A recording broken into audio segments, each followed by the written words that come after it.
ওষুধের কতগুলো দোকান থেকে দালাল আসে না, এখানে দালাল আছে, ওষুধের দালাল আছে।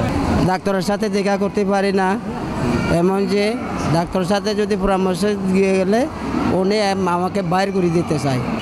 ওই নার্সরা মহিলাদেরকে অনেক গালাগালি করে। চট্টগ্রাম মেডিকেল কলেজ হাসপাতালে যথাযথ চিকিৎসা সেবা, নার্স ও ওয়ার্ড বয়দের হাতে জিম্মি প্রতিটি রোগী। রোগীকে বহনকারী স্ট্রেচার ও হুইল চেয়ারে বহন করে নিয়ে গেলে টাকা দাবি করে বসে ওয়ার্ড বয়রা। এতে করে বিব্রতকর পরিস্থিতিতে পড়ে রোগীর সাথে আসা স্বজনেরা।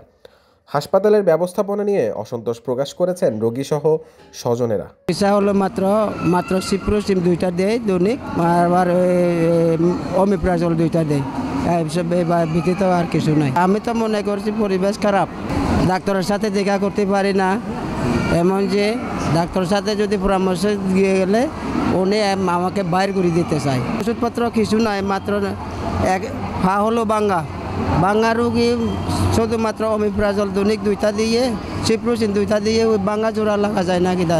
ডাক্তারের পরই রোগীকে সেবা প্রদান করে থাকে নার্স ও ওয়ার্ড বয়রা।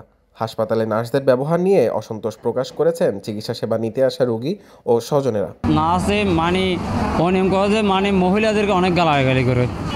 ওই নার্সরা মহিলাদেরকে অনেক গালাগালি করে। হাসপাতালের অনিয়ম ও দুর্নীতি যেন ওপেন সিক্রেট, দেখার কেউ নেই, কিন্তু রোগীর ভোগান্তি কমছেই না।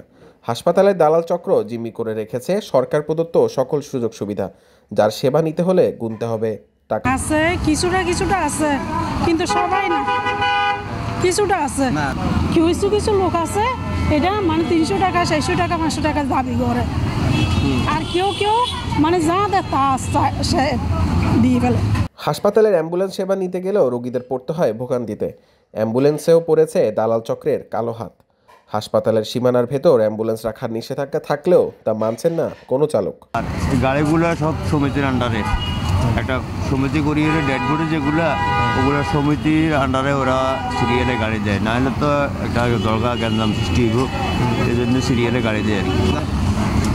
দেখা গেছে যে আমরা যদি কোনো মেডিকেলে যাই, ওখান থেকে আমরা কোনো রুগীও নিতে পারতাম না। অন্য কোনো মেডিকেলের লোকও এখান থেকে নিবে না, নিতে হলে সমিতি থেকে জানাই দিতে হবে। আমি এই বিষয়টা আপনার থেকে জানতে চাচ্ছি, অন্য কেউ এসে এখান থেকে রুগী নিতে পারে না? হ্যাঁ, আমরাও বাইরে যাই, আমরাও বাইরে থেকে নিতে পারব না, কেননা এই এলাকার গাড়ি থাকতে, এখানে 350 গাড়ি থাকতে আপনার বাইরের গাড়ি কেন নেবেন?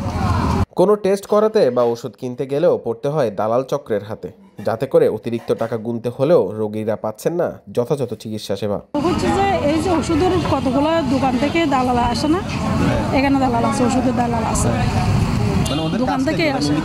ওগুলো করে যে এই যে আমরা রুগী দিয়ে আসি, তখন এই রুগীর লোক নিয়ে কথাবার্তা বলে এরা দোকানে নিয়ে যায়।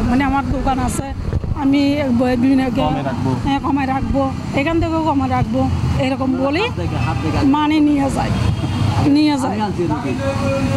চট্টগ্রাম মেডিকেল কলেজ হাসপাতালে চিকিৎসা নিতে আসা রোগী ও স্বজনেরা হাসপাতালের দালাল চক্র ও ওয়ার্ড বয়দের হাতে জিম্মি।